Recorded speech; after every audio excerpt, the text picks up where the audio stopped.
जय श्री राधे। पूज्य श्री सद्गुरुदेव भगवान के चरणों में प्रणाम।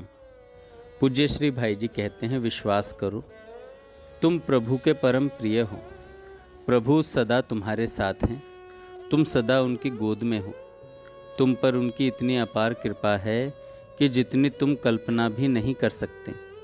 उनका अभय हस्त सदा ही तुम्हारे मस्तक पर फिर रहा है। वे सदा ही तुम्हारी रक्षा करते हैं। विश्वास की कमी से ही तुम इस सच्ची स्थिति से वंचित हो रहे हो। विश्वास करो और निर्भय तथा निश्चिंत हो जाओ, और निर्भय तथा निश्चिंत हो जाओ। पूज्य राधा बाबा कहते हैं, काम करते समय जिस किसी वस्तु पर दृष्टि जाए उसी में एक बार श्री श्याम सुंदर की उस मधुर छवि को देखने का अभ्यास कीजिए। साथ ही नाम निरंतर चलता रहे, छूट जाए तो फिर पकड़ो।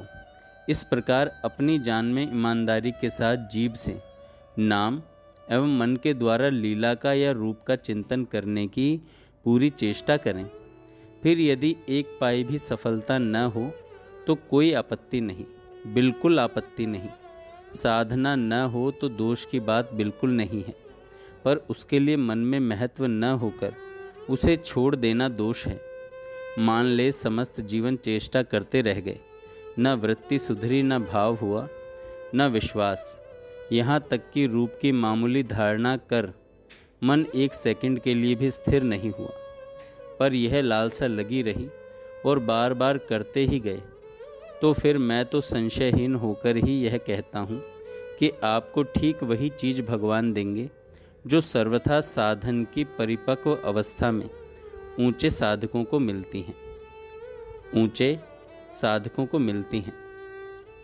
जगत गुरु श्री कृपालु जी महाराज कहते हैं, जैसे किसी शराबी को शराब के लिए मदिरालय जाना पड़ता है, किंतु मदिरालय के पूर्व कई दुकानें अन्य सामानों की पड़ती हैं।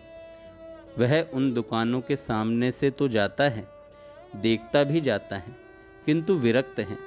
अर्थात न तो किसी दुकान पर खड़ा होता है कि चलो मदिरा न सही, इस दुकान पर रसगुल्ला ही खा लें, और न तो झगड़ा ही करता है कि मुझे मदिरा चाहिए, तू रसगुल्ला की दुकान क्यों बीच में लगाए बैठा है, इत्यादि।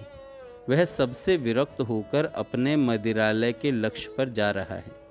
बस यही वैराग्य है। इस संसार में सब दुकानों से गुजरता हुआ अपने परम आनंद के केंद्र भगवान की दुकान पर ही सीधा साधक चला जाए।